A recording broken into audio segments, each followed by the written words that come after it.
দুনিয়াতে উলঙ্গ আইসি এই সাদা কাপড়টার জন্য, এই সাদা কাপড়টার জন্য আসছি দুনিয়াতে। পুরুষ মানুষ ঢাকার দরকার নাই, সাদা কাফন দেখলে অন্তরের মধ্যে কি আসে? একটু ভয় আর সেটা মনে রাখবেন, পুরুষের ঢাকার দরকার নাই। মহিলাদেরকে এভাবে উপর দিয়ে ঢেকে দিতে হয়। মরণের হরে জীবিত থাকতে দরকার নাই। কি কন? আমার মেয়ে, আমার স্ত্রী, আমার বোন, আমার মা বেপরদায় চলে, আমরা হইলাম দায়ুস। ওই পুরুষ দায়ুস যে তার স্ত্রী সন্তানকে পর্দা করায় না। আপনি থাকতে আপনার স্ত্রী কিভাবে ফেরিওয়ালার সামনে যায় আলু ফ্রাইস কিনে? আপনি দেশে থাকতে, আপনি এলাকা থাকতে আপনার স্ত্রী কিভাবে মার্কেটিং করে যায়, এভাবে বাজার সদাই করে? আপনি পুরুষ কেন পর্দার ব্যাপারে সচেতন নয়? আপনার উপযুক্ত মেয়ে ওড়না ছাড়া ঘর থেকে বের হয় কিভাবে?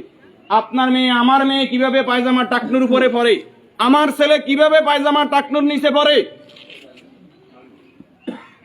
আমার টাকা দিয়ে আমার ছেলে সিগারেট খায়, আমার টাকা দিয়ে, আমার টাকার এমবি খরচ করে আমার ছেলে মেয়ে ঘরের মধ্যে গান বাজনা করে। আপনি পুরুষ উদাসীন, আপনার খবর নাই। খোদার কসম, দায়ুস ওই পুরুষ যে পুরুষ তার পরিবারকে দিন শিক্ষা দেয় না, কোরআন শিক্ষা দেয় না, পর্দার কথা বলে না। আর দায়ুস জাহান্নামে যাবে।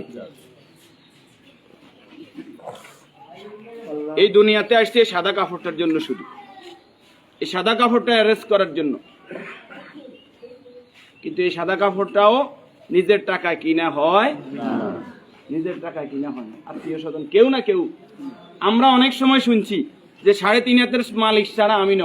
আমি নিজে 8-10টা কবর এইভাবে দিছি যে উনি যে জায়গা দেখাই গেছে এই জায়গাত কবর দিন, আর জায়গা দিছি আমাদের বাড়িতে। কথা কি বুঝতে পারছেন?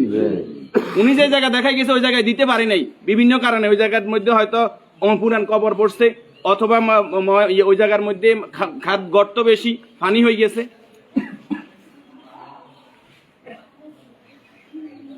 তাহলে আমার শেষ জায়গাটাও আমার নির্দেশনা মতো হয় না, পরিবারে যারা আছে তাদের নির্দেশনা মতো হয়।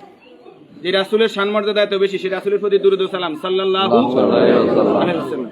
সম্মানিত উপস্থিতি, আল্লাহর গোলাম চেহারাতে বলতেছে অবশ্যই নেককার পরেজগার ছিল। আল্লাহ তাআলা ওনার জীবনের গুনাহগুলো মাফ করে দেন, আমিন। যে নেক আমলগুলো করেছে, দান সাদাকা করেছে, এর বদৌলতে কবর, হাসর, মিজান, ফুলসিরাত আল্লাহ কি করে দেখ, মাফ করে দেখ। আমরা যারা জানাজায় উপস্থিত হয়েছে আল্লাহ আমাদেরকে মাফ করে দেখ। আল্লাহ তাআলা এই পরিবারকে ধৈর্য ধারণ করার তৌফিক দান করুন, আমিন। 40 জন জানাজাতে কাদেরকে উপস্থিত করাইবেন? আমাদের কত বলবো, বলতে আর বলতে মনে চায় না। সব জানেন কিন্তু আমল নাই। আপনি জানেন যে আত্মীয়তার সম্পর্ক নষ্টকারী জাহান্নামে যাবে, আপনি নিজেই সেই সম্পর্কটা বারবার নষ্ট করেন।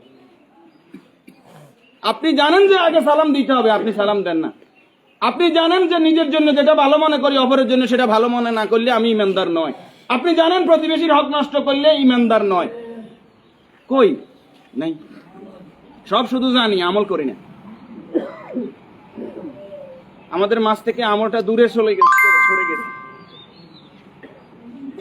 এই নেককার গোলাম জানাজাতে নামাজি ফরেজগার লোক, শিরিক মুক্ত লোক, আপনার দৃষ্টিতে যিনি শিরিক মুক্ত, এরকম 40 জন লোক যদি দোয়া করে আল্লাহ তাআলা ওই দোয়া কি করে? কবুল করে। 40 জন হাইবেন, হাইতেন ন। উনি নামাজি ফরেজগার, উনি হয়তো আপনি মনে করেন যে মাজারে সেজদা দেন শুধু কবিরা গুনাহ, মাজারে সেজদা দেন বুঝি শিরক। শনিবার মঙ্গলবার কি শিরক না? শনিবার মঙ্গলবার হিসাব করা শিরক ননি? শিরক, এটাও শিরক। এই যে জাদু টোনা করা, এটা কি শিরক ননি? গণকের কাছে যাওয়া, বান্দর গনাইতে যায়, মানুষ গনাইতে যায়, চুরি করছে কে, আনা চাইতে যায়, এগুলো সবগুলো কি বড় শিরক? যেটা জনগণ সকল ক্ষমতার উৎস, ঠিক ননি? জনগণ সকল ক্ষমতার উৎস, সকল ক্ষমতার মালিক কে?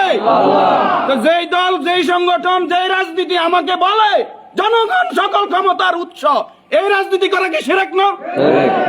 এই জিনিসটা কেন বুঝিনি আমরা?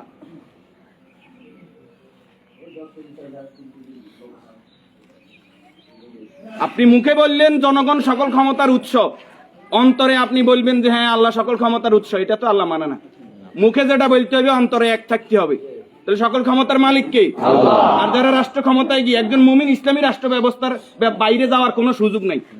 যদি আওয়ামী লীগ আবার তওবা ইস্তেগফার করি আই কয় যে আমরা আল্লাহর আইন অনুযায়ী রাষ্ট্র চালাইম, আমরা কইম আলহামদুলিল্লাহ। বিএনপি যদি কালকে বলে যে আমরা রাষ্ট্র চালাইম আল্লাহর আইন অনুযায়ী, কোরআনের আইন দিয়ে রাষ্ট্র চলবে, সৎ নামাজি ফরেজগার লোকরা চেয়ারম্যান মেম্বার হইব, তাকওয়াবান হইব, আমরা বিএনপির সাথে আছি, বিএনপি কে ভোট দেব। যদি জামাত ইসলামী বলে আমরা আল্লাহর আইন দিয়ে রাষ্ট্র চালাইবো, কোরআন চালাইবো, দেশ তাকওয়ার ভিত্তিতে চলবে, রাসূল যেভাবে চালাইবে আমরা তাদেরকে ভোট দেব। যদি চরমরাই বলে তাদেরকে ভোট দেব। আমাদের ব্যক্তিগত কারো কোনো আরস নাই। আমরা এই জমিনে আল্লাহর, এই জমিনে আইন চলবে কার? এবার যেই আসুক এই তকমা নিয়ে আমরা তাদের সাথে আছি। রাজি আছেন? আল্লাহ তাআলা আমাদেরকে কবুল করুক। সম্মানিত উপস্থিতি, এই মুহূর্তে